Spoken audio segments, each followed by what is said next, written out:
across game day. Bishop wore buttless chaps to the bar mitzvah. Bar mitzvah. The Human Torch was denied a bank loan. Welcome back to Game Day, folks. You're in for a good one this week. Our guest picker is former Brownell 7 first-team All-American, Larken Kemp. Since revolutionizing the long stick position, he's become a thought leader of our game in many ways. We'll shoot the shit with Larken, then go through our call-ins, our Week 3 Pick 'em slate. But first, as always, our 80-second shot clock. Friday the 13th, the Tier 1 production at the Dome did not disappoint. With a 1 versus 2 matchup, Syracuse comes out victorious, 11-9 over Maryland. First time winning this matchup since 2009. Penn State was a 4.5-point dog going into Saturday's game against Princeton, but they upset the Cats by 6, 13-7. Lars called out the possibility of my son playing for Virginia. I chuckled and assured Coach that my boy is all set. He's committed to Richmond. 18-12, Spiders. With Coach Gleason watching down, Siena gets their first win of 2026, 14-10 over Hofstra. A beautiful moment for head coach Tim Cox and the Saints. Is Merrimack back on track? Big upset over Bryant Saturday, 13-6. Lehigh travels to Ann Arbor and upsets Michigan, 14-13. Peter Theodoropoulos banged the game winner with 4 minutes to go. Week 3 of College Across Game Day, it's flying by. Season is rolling.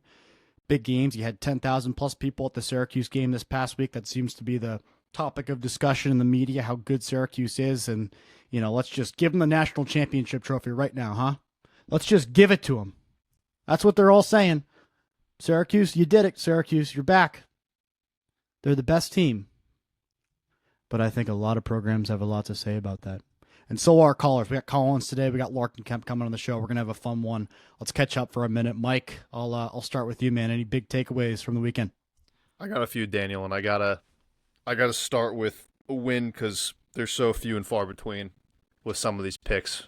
Far recorded in my side of things, but picked Penn State to cover, picked Penn State to win. Had a lot of people disagree with me, Hayden, and I could have won that cover if Penn State was minus 4.5. That is how well Penn State played. So I had to throw that out there. Yep. I just gotta, it's Tuesday. We're recording. Watched Bonnie's play today against Robert Morris, and I never thought I'd say it, but it's fun to watch St. Bonaventure lacrosse. Who would have thought? And a little side note there too. The Binghamton, I don't know if you guys knew this, the Binghamton Bonnie's game. The Bonnies won by 1 this year. They've played 4 times in the past 4 years. The prior 3 games have all been overtime games. Wow. Rivalry. New upstate rivalry. Shouting that out. Yeah.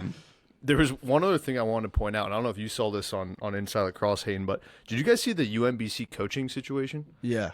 That is a little odd. No one's really talked about that. Right. I guess just to fill everybody in, Yeah, Mike, you want to do it?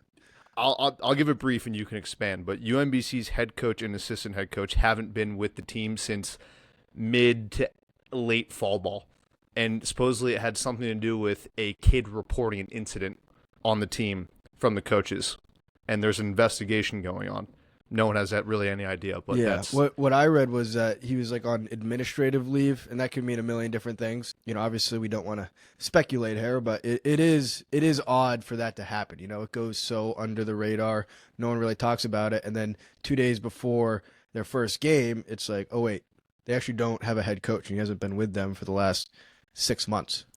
So I don't know. Is he physically missing? He's not there. I don't know. I believe 6 months is a long time. I believe Craig Chick is like the head coach of the team right now. And he was a D coordinator or maybe a lesser position than that. Yeah. Yeah, but is he like physically lost? Like, are there people looking? Oh, no. I'm not kidding. I'm No, like, Hayden, I don't think so. I think it's quite the contrary. I think somebody knows where he is at all times. I think somebody's, keeping it close eye. I don't think he's lost, Where would he be? There's no search party out. Is that how that came off? no. Someone's sailing a ship. When I heard the story, I thought he was like someone, like he was captured or something. Maybe he's like the nihilistic coach. He just went he's to the mountain. going to the mountains. Never came back. Dr. Ainsley said, He wouldn't go with the players or to the feeding grounds. He head to the mountains. But why? Just gonna go buy our Penguin shirt on our freaking store. All right, we got a lot to get to. It looks like Larken's ready to join the show. So we'll move on to call-ins and our CLG Pick Em slate for week 3. Larken, how's it going, man? What's going on, boys? How we doing? Happy Tuesday. Hope we had a good long weekend. Sure did. We did. Sure did. Thanks so much for joining, man. We really appreciate it. This is a huge favor and really cool for us. No, all good. Appreciate all you guys do for the game. Nice to meet you virtually. Yeah. You as well. You as well. Are you where are you located right now? I'm back in New York. I graduated B school in May, and now just back grinding, man. So miss having the time to watch as much film as I did the last few years. But obviously, with the season rocking and rolling, it's nice. I went on Saturday, watched Brown in person, which was cool. Get back at the tailgate where I belong. That's awesome. So I'm back in Manhattan. So you said you're in New York, which is awesome. You just finished business school. Where did you attend business school? I went to Stanford. I actually coached the women there, which was really fun and cool experience to learn that game. And now I'm back selling my soul. So I work at a hedge fund, and I miss B school every day. Yeah, I believe it. How are you still kind of involved with lacrosse at this point, aside from just tailgating your ass off every weekend?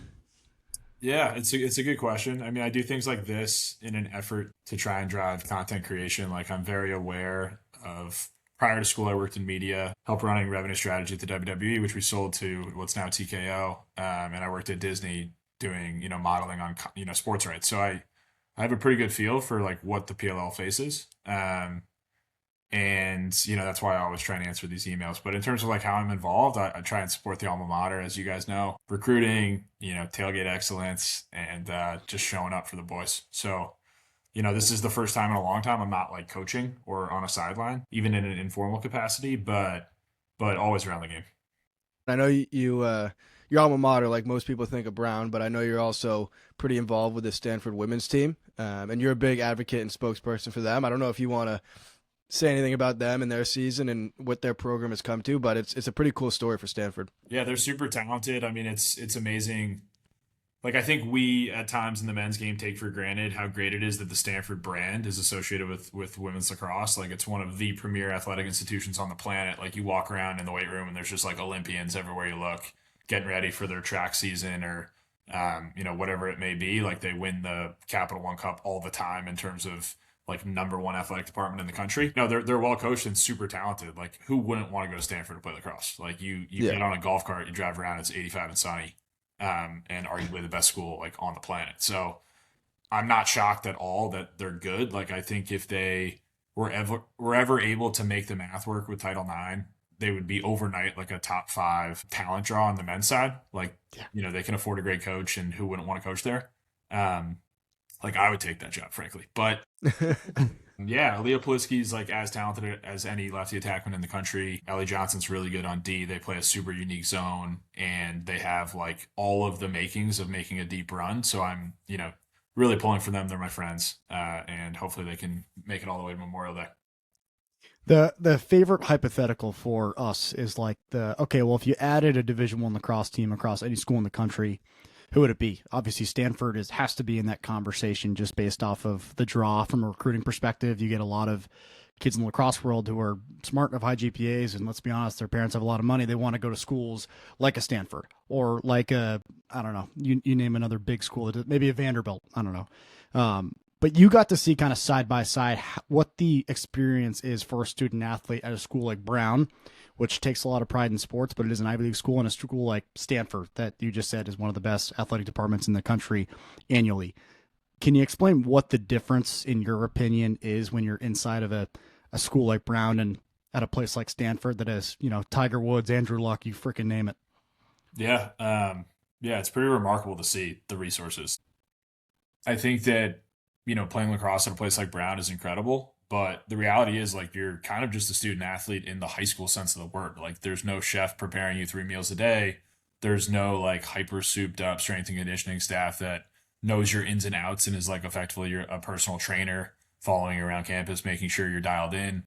There's a dramatic difference in, tutoring resources as well as class selection. and frankly, just like the difficulty of classes and whether teachers look at you as like a positive or a negative in the seminars. That's a long-winded way of saying it's pretty freaking nice to be a student athlete at a place like Stanford or a place like the University of Virginia or at Duke or at Carolina. There's a reason that if you ran a regression analysis, like people develop and perform at places like that. And it's very, very hard to win a Tourathon at like Cornell or at Brown or at Yale. And that's why, people in our sport should have a ton of respect for the CJ Kurtz and the Ben Reeves and the Dylan Malloys. Like that's not easy to do. While you're taking, undergrad econ classes and like getting yelled at for asking if you can turn in your whatever late, even though you have a game during, like the most famous example is my senior year, my accounting professor would not let me not take an in-person midterm, even though we were playing Providence that night. The test was at 7, the game was at 7, like crazy. Okay, how much? What'd you beat Providence by? What was the score? OT. I had 2, but Whoa! we almost lost that game. I showed up, I ended up taking it like an hour early. I showed up like 4 minutes before face. But it's just such a preposterous thing to even ask, right? Like if you're playing football at the University of Alabama, like they are having a full-blown meltdown if the plane leaves like 15 minutes late because that's going to throw off their sleep schedule or their, so it's just a different, experience. But I think that to your prior point, like Stanford's just a great school and brand to have associated with our sport. And I hope they continue to invest in it. Yeah. I know last year and years prior, you would, write blogs for Inside Lacrosse and other media outlets. And they were great. Like they were like really poetry. They were such a unique take on the sport. And, you just knew how to connect to people, like connect to the readers. Are you doing Certainly anything? to you. Certainly. Yeah, no, I read them every week. They were great.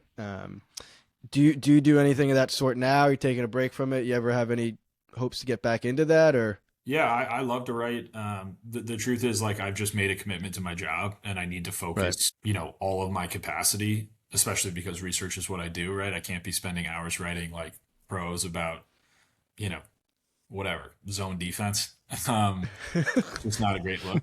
So I think the truth is, like, I hope to stay involved. The reason I intended, I did it last year the way I did is I wanted to try and draw people into the mud around like what's okay to talk about in lacrosse. I think it's dangerous when like one publication has a monopoly on the debate and the public forum. The Roman Senate is the intent of investigative journalism and media, right? Like people, it should be okay to say like Brescher's on the hot seat.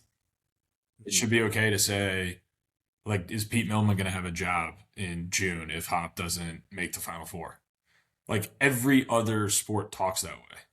Lacrosse doesn't because, there's only really one, asset and they need to keep their relationships with the coaches. So I don't blame them. They want to be able to write about recruits and host camps and things like that. But like, I don't care. Yeah. So I'm a perfect vehicle to do that. And I'm happy to. And so the short answer is like, I'll always tweet and do what I can. I mean, that's like one of our primary mission statements. Like, we talk to any of the brands we've worked with. I think our appeal is that we share a same sort of approach and mindset. And I think that's also why we wanted to have you on, because we knew that you were going to, say that, and you have a larger voice in terms of your following, I'm sure, than us. Mike's working hard on the Twitter over there, but having a voice like you to be able to, amplify that and show that we also have the same opinion, like that's huge for us. So we definitely know that. Great. I think lacrosse is missing the John Gruden. I don't know if you've paid attention to what he's been doing with Barstool at all, but it's just like the entertaining coach who can break the game down in a fun way that you want to sit and watch an hour-long YouTube video about, Brown versus Providence or whatever. It's not here yet. Do you have any ideas of who that could be? Who could be the big personality in lacrosse media, either from the coaching ranks or a former player, or you can say yourself, because I think I put you in that category. No, there's definitely some like there's some great candidates in the sense that I don't know if there's a better sport for like to hang out with. Like I'd put hockey close. Like I think if you show up to a random tee box in the summer and you just stumble into like 3 guys who played lacrosse, the likelihood that you're gonna like love those dudes and have a ton of banter as you make the turn and be like, these are now my brothers and like we're doing dinner is pretty high. So I guess what I mean by that is I think there's other reasons that a lot of coaches don't like get into the mix. they definitely will if it would lead to a lift in recruiting. Like if I was running a school that does not recruit well, the way like a Lane Kiffin leans in, I think that you should. Like, why not? Like if you're a young guy, trying to build up a, you know, Stony Brook or a UMass or whatever, and differentiate. Like that's certainly something I would consider. So I think it's a good question. I'm surprised more people don't do it. But there's a lot of beauties in the game. Like if you see those boys out at the bar, like they're fun guys. So I wouldn't short the thought. Yeah. Yeah, I think part of the battle is just getting them the platform to do it. And like you said, that's a great take. If you're at a program that doesn't have that like it factor, like, go be that guy and express your program kind of. Yeah, you won't make any money, but shit. I mean, we would love to have a 60-year-old intern just pumping content out. I mean, that's You candy. can call him coach, whoever it is. Self coach. That'd be awesome. Yeah, Larkin, I guess last question before we get into the slate and what else. So Brown, your alma mater, you're a huge fan. I know you go to a ton of tailgates. You go to a bunch of games in person. You've been supporting them since the day you graduated. Can you just talk about their team a little bit? You got John Torpy at the helm, second year. I don't know if you have a good relationship with him. I know you've had great relationships with your previous coaches in Lars and Mike Daly. Yep. But Brown's in an exciting position right now. They're young. They're kind of right on that verge of crossing over in the top 20, and there's been a lot of steam behind them the last couple of years. So no one knows Brown lacrosse better than you. So we'd love to hear your take on the 2026 season and beyond. Yeah, I am buying in bunches if I'm just valuing the team based on what the world thinks of them. The truth when you struggle the way we have the last few years is you get very good at certain things. You learn how to grind out stops. You typically over-index on quality goaltending because like you're just not scoring, right? So you're playing a lot of close games and you're struggling to, kind of score in bunches on the other side of the ball. So like I think Charlie Cave is as good as any pole in our league. No one's ever heard of him just because we haven't played on TV or played in big games recently. But if you go back and watch his feat against CJ Kirsch, like he was arguably the best cover CJ had all year. Foley's going to be, top of the table in our league in terms of first team All Ivy goalie. I think he was at 64% against Fairfield. Ton of big saves down the stretch. We got a big lefty Canadian out of Ontario that I'm just glad got through admissions. He's going to be a monster. And he is as advertised, and I think will be a big part of this group growing. And other than that, it's a lot of the same pieces. Jackson Wolfram, strong left-handed Dodger, will attack shorties. Marcus Wertheim, Ben Scandone. Like the truth of it is you're never as bad as it seems in a good league. Like Brown on paper we've been in a rough spot the last few years, but I expect us to be quite solid, if not better than that this year. And I will be at effectively every game, which will be great. So, and Fairfield's a scrappy bunch. Like it's always tough in week 1 or week 0 when you have a team that's already played. You have a team that won, I think, 12 games last year, was at 1.9-0, 27. The big right-handed defenseman is a takeaway guy, really solid. And we were at Fairfield, so like a lot of makings of concern there. But yeah, it's a special place to play. Like I always tell people. A lot of guys can be like the 8th, 5th star in their class at Duke. Very few can be a legend at Brown, and to me, that's more interesting. I know Dylan would agree. I know Jack Kelly would agree, and I hope recruits listening do too. From a legend of Brown himself. Mike's got a question about tailgates before we get to these call-ins. Go ahead, Mike. Sure. We've already mentioned it multiple times, but I don't know if you can see this flag behind me, Larkin, but my father, who looks just like me but 60 years old, has a plaque at our house. He's a Hobart Tailgatesman Hall of Famer, the first of his kind, and big tailgate family. And I've heard a lot about the Brown tailgate, so you got to give us some insight. What makes Brown tailgate so infamous and fun? What's going on over there? First of all, that flag's incredible, and credit to your father. So well done.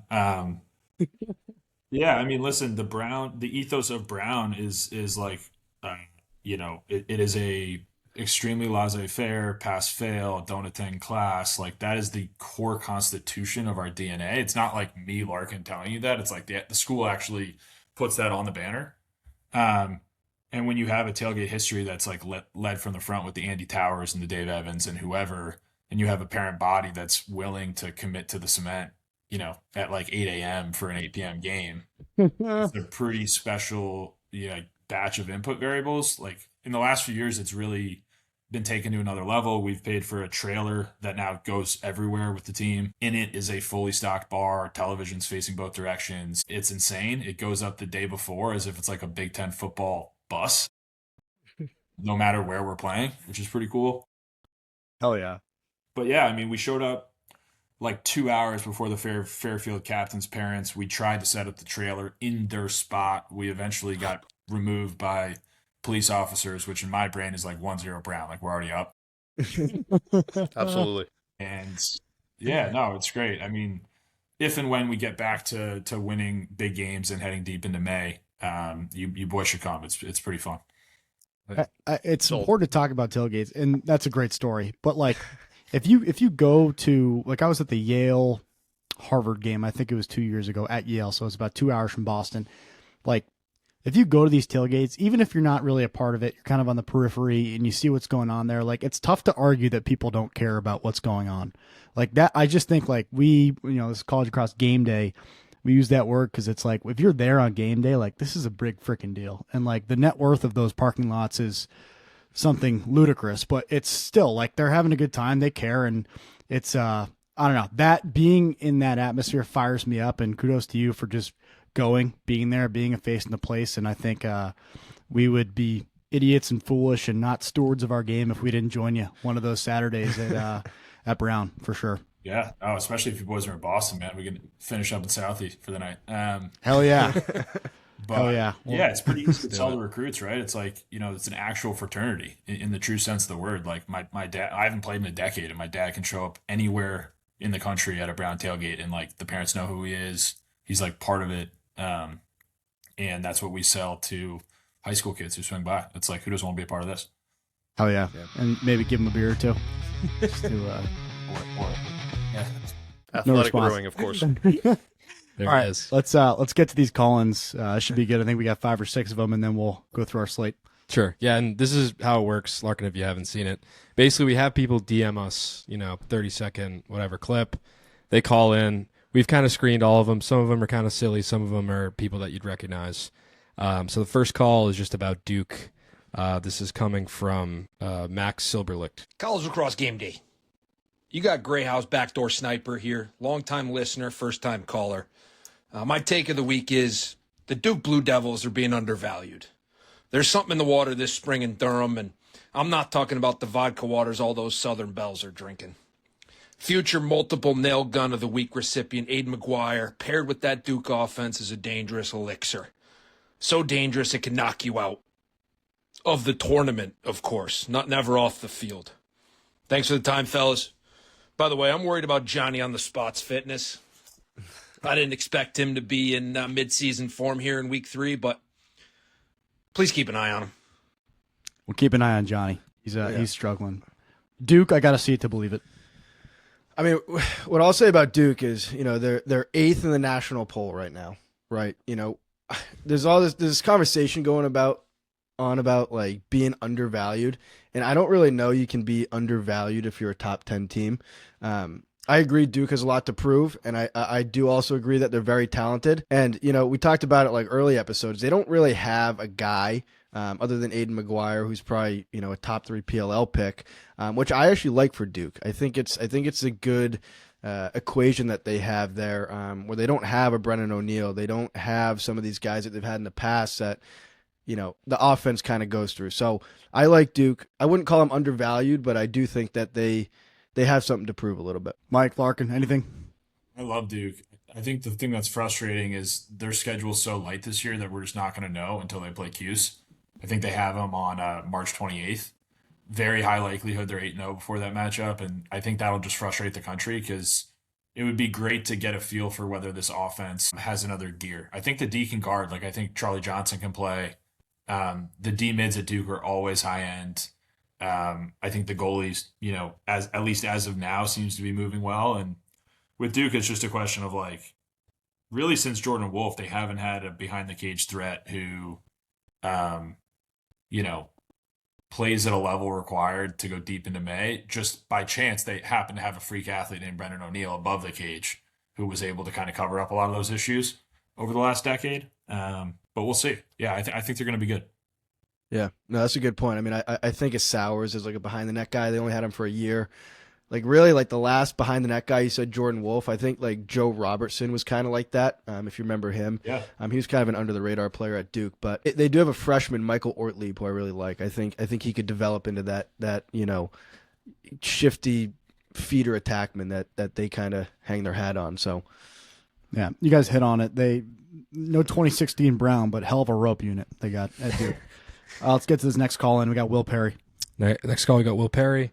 I'm sure he'll be talking about UNC and the ACC. What's up, fellas? Will Perry here, calling in. Going to talk real briefly just about the Heels so far. So those first 3 games that they played, a little bit up and down. Obviously, that week 1 win versus Jacksonville by 1 was a bit of a scare. Fortunately, didn't have eyes on it, was on the course. So got to see those highlights, and it was pretty ugly, to be honest with you. So I'm looking forward to seeing how the Heels are coming out. Obviously, week 4 or game 4, they're going to be playing Hopkins on Friday. I think they come out, really strong. Brady Wambach's been playing really well this year. Looking forward to seeing how these freshman middies come out and play in their first real big game with Dom and Duffy as well. And then big shout out to my guy Brevin Wilson. Been playing pretty well so far this year. I think he's going to be one of these dark horses that are going to be able to come on for the UNC and take that take it to the next level of getting over that quarterfinal hump that they haven't gone to since 2021. So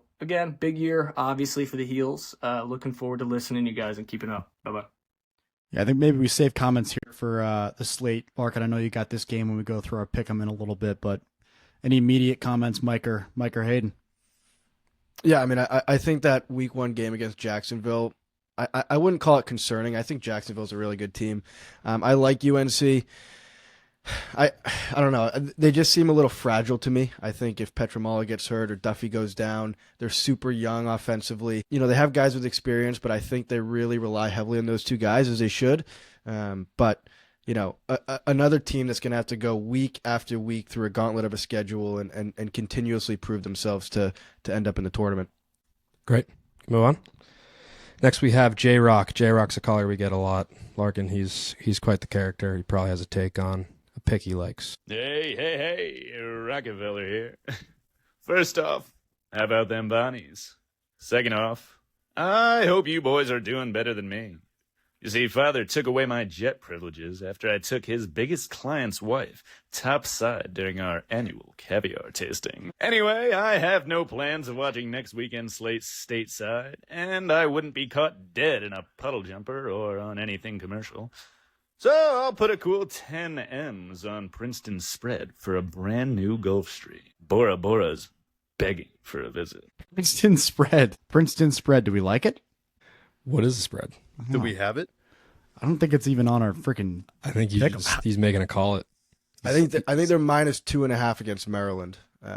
Larkin, I know we'll talk about It's a pretty big game. Princeton, but any thoughts on Princeton or any of these other Ivy League teams that we're going to see? I would say of week 1 or of the Ivy opening week, it was the most surprising result. Like I watched Penn State Villanova in full. I thought if Princeton loses that game, it would be in a shootout, like maybe a 16-15 Hunter Aquino OT type feel. I did not anticipate Princeton to not look the part athletically on offense. They looked disjointed. Their East-West Nations momentum was not as smooth as it's been during the McAfee era. I think very highly of Kabiri. He didn't look great, and I know many people, myself included, kind of predicted Pete Bonanno to fill the shoes of Coulter in a way that would lead to immediate point production, and it just didn't happen. So I think some pretty big yellow flags go up on Princeton just because of the quality of their schedule. Like I don't know if you boys have seen how they open, but I think it's like Maryland, UNC, nowhere to hide. Like they could easily be 0-4. I don't think they will be, but it's definitely something to watch. Like I can't even remember the last time John Tillman lost 2 games in a row. So I think you have to. I don't like Princeton spread pick at all. Me either. It's a pretty bad pick. Be petrified going against Maryland this week. Yeah, Larkin, I guess just a question on like the Ivy League scheduling. I don't know if it was like it when you played, but this year and years past, like Ivy League teams start 2 or 3 weeks later, and they're usually playing a team that's had 2 or 3 games under their belt already. I guess like if you're the coach of Princeton, Would you kind of open up with an easier game rather than going to Jeff Tambroni 3 games in and having some film? Like, I don't know. It just seems like a bad scheduling decision by Madelon. Yeah, the truth is, like, the way the world actually works, boys, is there's just not a lot of leverage, right? You want to get quality opponents on your schedule. If you're Tambroni, why would you not try to get him in week 1? Like, you have like a structural advantage. Princeton generally, them and Cornell are able to schedule the big boys. Like, a lot of places don't even want to play like the Browns because of the nature of where we fall potentially in the RPI, and it's a massive trap game. Like, we can really throw a bugaboo in potential tournament seeding if you lose. And maybe there are years such as last year when we struggled and we're below 500, where if you win, you don't even really benefit. So Princeton, to their credit, has been quality enough over the last 20 plus years that they remain on the schedule of most of the big boys. Also, it's a bus drive, right? It's in a better location than a Harvard or Brown to get to. But in terms of like scheduling decisions, the actual truth is we will play anyone anywhere if they want to play us. Like, and that is not always the case. So now the flip side of that is Madelon can sell the guys that, listen, it's showtime. You got to play all the big boys. You get Hop, you get whoever. So, but we're about to find out. Like, your question leading the horse to water is appropriate, because there's a world where 14 sleeps from now, Princeton is effectively like out of at-large bid consideration, even though they're like really good. Like, I picked them to go to the Final Four. So at which point they're really going to have to batten down the hatches and grind through the ivy, which is not easy. So we'll see. Interesting. Let's get to our next one. All right, next one we have Grant calling in about Richmond. Hey guys, how's it going? Calling in here. Just wanted to let you know that, early in the year here, I think I'm buying a ticket to hop on that Richmond hype train. Yeah, again, it's early in the year. They knocked off Virginia here, who was number 8 at the time, I believe, or something of that nature. Yeah, again, looking at what they did last season with some ranked opponents, having close games where they won or lost. Yet again, they didn't play Maryland at the beginning of the year. They had Georgetown, Cornell, and Notre Dame on their schedule up ahead, and a lot of time to see what develops. But yeah, again, hopping on the hype train could be a nice little underdog story coming up into May here, and see what that looks like. Thanks, Grant. Good take. I don't think it's appropriate to call Richmond the hype train anymore. I think last week on the show we talked about them being the underdog against Virginia, and just like the narrative of Princeton the narrative of Richmond, and what are they like? Should we still be looking at Richmond as a mid-major, or are they a top 10 program in the country, regardless of conference, regardless of anything else that's happened, over 3-4 years ago? I don't know. It's hard not to say that they've arrived, and I think they certainly have arrived. I don't think it's a fad. That's what I'm trying to say. Right. I think Richmond's they're one of the Are they a blue blood? No, they're not. Like, becoming a blue blood is a decade of consistency, right? They've had 2 or 3 great years, and that's great for them, and I love their trajectory. But are they a blue blood yet? I don't think so. I do think Larken mentioned the RPI scheduling. I do think Richmond's reached a point, at least this year, where a win against Richmond is a great win. It's a good RPI win. You probably want them on your schedule. And if you lose to them, it's not as bad. It's not going to affect you that bad. That's kind of where I feel like Richmond's reached kind of that upper tier RPI spot. That's the scheduling thing's a good point. Because as a guy who went to a mid-major, a true mid-major in Hobart, it's like you do kind of think about the other side on if, a Syracuse or Cornell plays us, and what it would mean for them if they lost that game, and the implications of that. So there are reasons to not schedule a team, and I think Richmond's leaving the category of, well, that would really suck if we lost, but if we won, it would be a good win. So that's interesting. Yeah, and they got a lot coming down the stretch here. Next call. Next, we have a call from our buddy Dean Vanderlax. He calls in about Cuse quite often, so I'm assuming it's about Cuse. Dean Mitty back here, Southside. And boy, am I fired up. The Orange were rolling. They handled Maryland. And without a doubt, this cements Spaliner over Spanos for early season Tewaaraton favorite. We had 4 out of Spaliner, a few from Hoddle, Leo, hell, even the freshman Bogue Hahn got involved. And Maryland could have used a Bogue in their Hahn after the way this one went. But This is no Maryland team to write off. Come May, these guys will have the ball spinning faster than a fidget spinner on a short bus. So I won't be surprised to see them making a deep, deep run in May. In the meantime, it'll be great to see Syracuse wheel and deal as the undisputed #1 team in the nation. Go on. Thanks, Dean. Syracuse fanatic, as there were 10,000 plus of them in the Dome on Friday night against Maryland. I think the main takeaway is Maryland here. Are they fine? Are they going to be all right? And the answer is yes. I think most people would say. But any big concerns after this week from Maryland? My takeaway was just, if you want to beat Maryland, it's, at least from an offensive perspective, you got to win your matchup. You got to beat short sticks. You got to beat your man and score.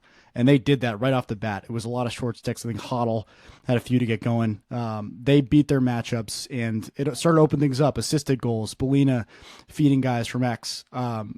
If Maryland struggles to win their short stick matchups against a team as good as Syracuse, I think they'll struggle if they lose the one-on-one stuff. But besides that, I'm not too concerned. Syracuse is very tough to beat in the Dome, especially at this point in the season. Yeah, it always surprises me how quickly people tend to forget the variance between Cuse at home and Cuse on the road. Like, I think if this exact matchup occurred this Saturday at Bird, I would take Maryland, right? Like, there's just a ton of actual data around, the Dome gods, or, whatever the Cuse faithful want to call it, and they should take credit for that. It's a really hard place to play. I think it's a hard place to adjust as a goaltender. I think there's a little bit of juju around late penalty and like clamp magic that often rears its head. But like, if you actually turn on the film, I thought Schaller and Larkin were the two best poles on the field. I think that as the year progresses, Tillman and Fipsy will do a better job putting specific matchups in place at the high wing that they want to leverage against. Like, it just felt at times like they were deferring and like probing, versus I think when they're at their best, they're really highlighting and attacking a very specific on-ball and off-ball matchup as hedge help. So yeah, I'm definitely not fading Maryland at all. And if anything, I think this just made a lot of logical sense. Like, when a hockey series starts in a best of 7, like, a lot of times the home team wins game 1. Like, is that series over? Of course not. I think in lacrosse, we're a little bit too quick to kind of like overthink the matchup advantage. Yeah, no, I would 100% agree. And Syracuse goes on the road the next 6 games, so we'll see if that's truth. And then also with Maryland, like, I think a lot of things didn't go their way. Spanos got hurt for a quarter or so. I think Elijah Stovall was like really their only initiator. I thought Leo Johnson didn't have his best game. I thought Chris Lyons didn't play his best game. So, Maryland's going to be back. I think this was an unfortunate game for them, and Syracuse plays well in the Dome. So I think we're going to see this game again, and it's going to be a different story. It will be. It will be. That would be fun. I'm hoping for it. I'd love to see this game again outside in some warm weather down the stretch. I think we're ready to get into our CLG Pick Em, powered by East Coast Dies. Larkin, have you played the Pick 'em app? Do you know what it is? Do you know how to get to it? Just curious if it's on your radar. Because you guys invited me on. Excellent. We like forcing it down people's throat. Thoughts? Then they use it. Thoughts? Initial thoughts? It's great. I'm very pro online sports gambling. So, whatever, responsibly.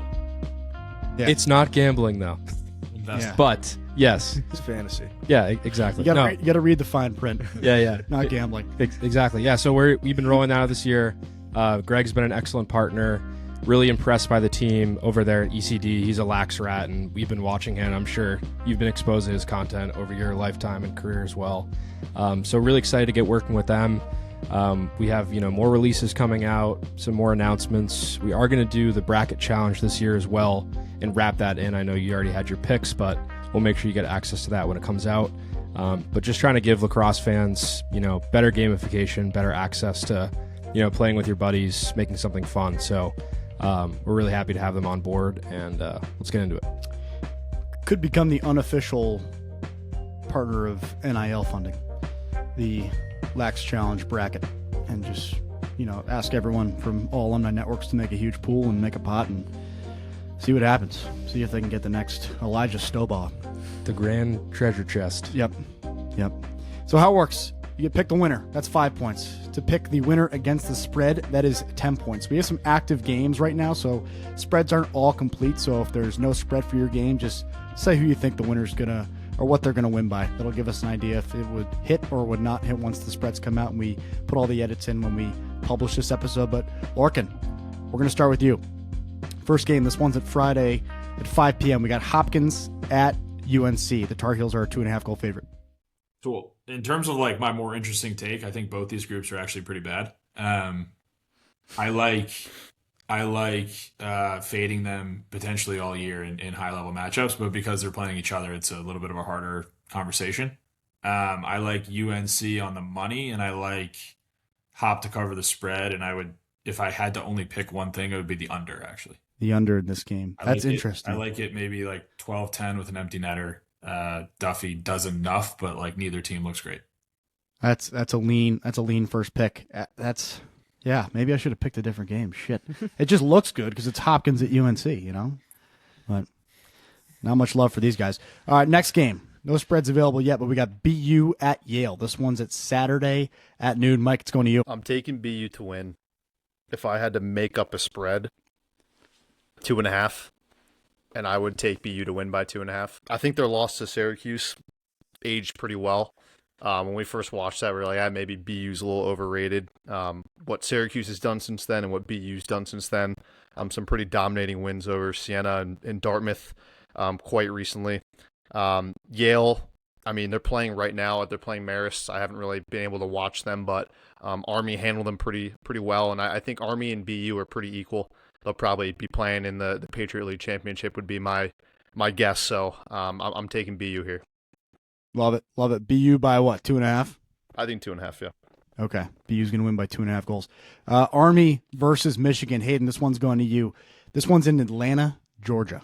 Yep. So if you're in Atlanta, get to that game. Michigan's a 3.5 goal dog in this game. It's at Saturday noon. Yeah, and I wish it was at Georgia Tech like they played last year. It's actually at Morehouse College at BT Harvey Stadium. It's a nice stadium. It's like a glorified high school stadium, but it should be packed. A lot of Georgia boys on Army. I like Army covering here and winning the game. I think I'm pretty disappointed in Michigan this year. They just lost to Lehigh. They're young. They just didn't look great in that game. They just didn't have a lot of juice. And I think on the note of saying what needs to be said, like Kevin Conry at Michigan, he's a great coach, but I think, if I'm the athletic director there, I'm saying, why aren't we a top 10 team every year? We have the resources. It's a big name. It's a great school. Kids want to go there. Like, Michigan needs to be a little bit better. And I think losing to Lehigh is not a great look for them. I wish I had a more in-depth take on that, but I like Army. I think Army's rolling this year. I think they're going to win this game. It's almost a home game for them. They have a ton of Georgia guys, like I said. Speaking of Lehigh's on the road upset, we got Lehigh at Richmond this weekend. It's a Saturday at noon. Larkin, it's going to you. No spread. So who's the winner and how much they winning by? It's a pretty tough trip. And I also think on the back, I'm sure they had a huge Sunday, Monday. The boys at Lehigh did. Absolutely. Back in Bethlehem. They deserved it. They earned that. Yeah, listen, it's all part of the process. You gotta pick based on fact. And I think the Spiders' role, we touched on that they're a quality group this year. It's no trip to the Lehigh boys. Lehigh was actually my first offer. I have a fond place in my heart for them. But I think the over is also interesting here. There's no spread, so I'll give it like 4.5 with an empty netter. I think it'll be fairly close through half, and then they pull away. But I think it's gonna be pretty high scoring.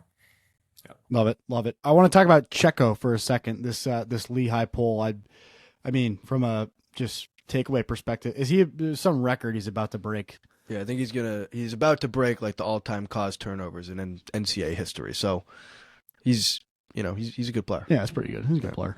Yeah. What do you see from him, Larkin? Anything specific that stands out when you watch him? Well, 4 years ago, they had another guy named Chick who also set the record. So what that really tells me is that whoever's doing the data down there is super generous on the numbers and the CTs. But he's a good player, like super active stick, good enough feet. The art of takeaway is getting harder and harder with the quality of stick technology and how people treat their pockets. So anytime anyone can take the ball away, they gotta seat with me at the bar. Wow. So we got to make sure we relay that take to Greg. Greg's giving people too much hold nowadays. Yeah. Starting to screw over the LSMs. Dennis, All right? right, just don't get rid of the U shooters. But they did. They did. They That's, sure did. that's what we should ask for Greg. We should be like, can you just give us 3 U's and a nice ion seafoam? 4 U's. Put it right there. That would be badass. Mike, going to you. Penn State at Navy. Saturday at noon. No spread. Who you got? How much they win by? I'm going Penn State to win, and I'm going to take Penn State -3.5. I think Penn State's back again. I have faith in Tambroni. I think he's a great coach. They show that they can beat a very talented team, and I just don't really think Navy's that great. They played VMI today. They won 19-12. VMI was giving them everything they had. I know Tuesday games are pretty tough, but my one concern is I feel like Navy's just a team kind of like Villanova, where they'll just surprise one of those top tier teams. You'll see Navy beat, a Big Ten team, an Ivy team, you name it, and then they'll go ahead and lose to, Bucknell in 2 weeks. I'm not talking shit about Bucknell, but like you know what I mean. But I'm just gonna stick with it. I'm gonna stick with the Penn State train. Love it. What was it? You had 3.5? Yeah. Penn State? Okay. 3.5. I feel like the spread's going to be a little more than that, to be honest, but especially after that win last week. Shout out John Jude Considine. Big crease dive from JJ, the Hobart transfer of Penn State, making a name for himself. 3 points in the win over Princeton. Go JJ. Hayden, going to you. Big game here. Princeton at Maryland. Maryland's a 2.5 goal favorite Saturday noon. Yeah, I mean, this is probably the best game on the slate. I don't really have a great pick here. I really think it's a toss-up. Larkin, like you said, I don't know the last time Tillman lost 2 games in a row, but I think that game at Syracuse was a little concerning. I think, at least I realized that they weren't as dynamic as I thought they were. Like, they have the guys in place, but, Spanos getting hurt, right? I think he's a little bit fragile. He wears that knee brace, and I think, just watching him run in the first quarter too, it seemed like something was off. So hopefully he's healthy. But I think if Maryland can put it together and they get all their guys on the same page, like Braden Irks is a guy who I didn't really even notice him in the Syracuse game. And he's been a guy there for 3 years. He's one of the best attackmen in the country, and they have all these pieces, but to me they just didn't put it together. And I think, I know the Maryland coaching staff is going to game plan and get it right. But I think, facing a Princeton team that's kind of in the same boat, this is just going to be a complex coaching matchup. It's really a toss up to me. I could see Princeton winning, and I don't know. I don't really know. I'm going to take Maryland to win, but I'm going to take Princeton to cover. I think it's going to be close. I think it's going to be a dogfight. Oh, that would be so special.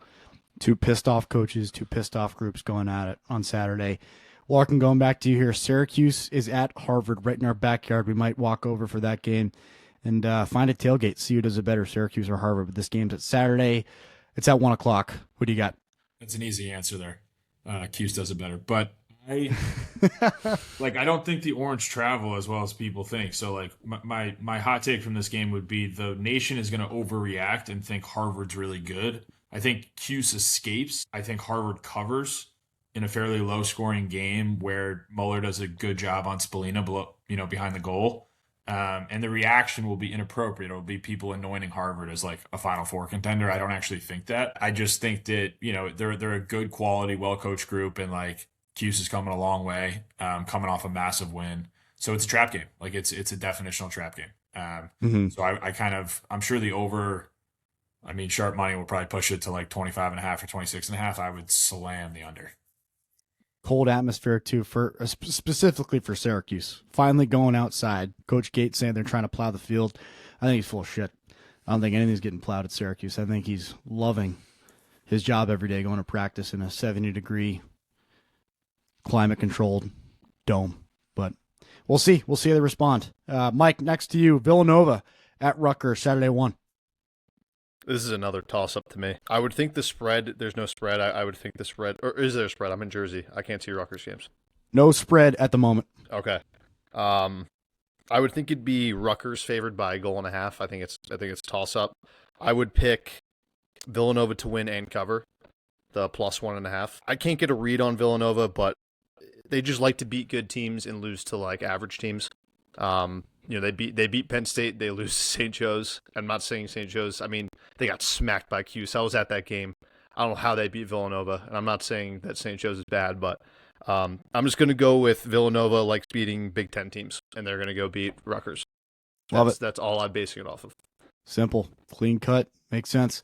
Hayden, to you, Cornell at Denver. Denver's a 2.5 goal underdog in this one. It's at 2:00 on Saturday. This is different than this game's been the last couple of years. Yeah, this is an awesome game. Watching Cornell against Albany, I wasn't that impressed with them. I think they're preseason ranked 4, obviously because they won the national championship, but they lost a lot. Like losing CJ Kirst, obviously, but losing Michael Long, who I thought was, a second-team All-American guy last year, losing Hugh Kelleher, losing some defensive pieces, losing their goalie. I just thought they looked a little incomplete against Albany. One thing I noticed, like last year, Cornell was great inside, right? Their inside ball movement was where they made their money, right? They scored so many easy tap-in goals, and against Albany this year, I think like 9 out of their 11 goals were step downs from 12 yards out. And the Albany goalie didn't have a great game. I think he went like 30% or something. So I don't love that scheme from Cornell. Granted, Albany's a good team, but I like Denver this year. I think they're big. I think they're long. I think they have that Canadian flair. Cody Molosky's a stud. I think he's a 2-league pro. And I think this is a game that Matt Brown has had circled on his calendar for a long time to, this is a program defining win for him. And if he wins this game, right, like he's right back where he belongs. So it's going to be a hot take, but I like Denver winning this game and covering, obviously. So I know I'm going to get some disagreements with that, but I like Denver this year, and I like a little change up in the landscape. Yeah. Doesn't mean shit if they can't make the Big East tournament. Larkin, going to you, last one here. Georgetown at Notre Dame. This is not a typo. Notre Dame is only 1.5 goal favorite in this game. Maybe you agree with that line. Pretty shocking to me. But this one's on Sunday at 11:30, so you get to lock in with nothing else going on. Yeah, I don't think we've learned much from Notre Dame just with respect to like Marquette and Bellarmine. So in truth, you're probably taking them just based on, Arlotta's a hard place to fly to. And they have, with Bobby Van Buren out for the season, probably the best cover guy in the country. Georgetown has played them tight. Like even in years where Notre Dame was elite and like walked to the final, Georgetown kind of, played them to like an 11-10 OT type game. So I could easily see this going, 12 rounds and having them deliver the knockout, but I'll take Notre Dame to win and Notre Dame to cover in kind of a rock fight in like a Big Ten football. I'm not sure what we learn about either. Yeah. What do you think about Georgetown this year? There's a lot of talk about them, especially these 2 transfers from Colgate. Just a lot of love. Their defense played amazing last week. I think our one of Hack of the Week nominee was in there. And they got Ty Banks too, who's one of my favorite defenders in the college game. Yeah, I think Kevin's done a really good job of like creating a program identity and, no different than his mentor in Tillman. Like Georgetown looks really similar every year on film, which is probably like the highest compliment you can pay someone, especially on the back end. Like they're pretty structured and they do a good job of both slide decision and frankly, just like chunk and running. Like their short sticks are pretty solid. So what hurts them is, and I know some of you boys went to mid-majors on paper in the sense of air quotes, like the Big East, depending on the quality of the league, doesn't do a good job preparing you for a late May run. Cause like you play big games early, and then you whoop up on some people. And like if Denver's having an off year, or if Nova stumbles late, like you wake up in late April and you haven't played a good game in a month. But broadly speaking, like I think Georgetown is a quality group. And like I think that there's a lot of teams fighting for like the 3rd, 4th, 5th rung behind Cuse and Maryland and whoever. So I could easily see them coming out of the pack.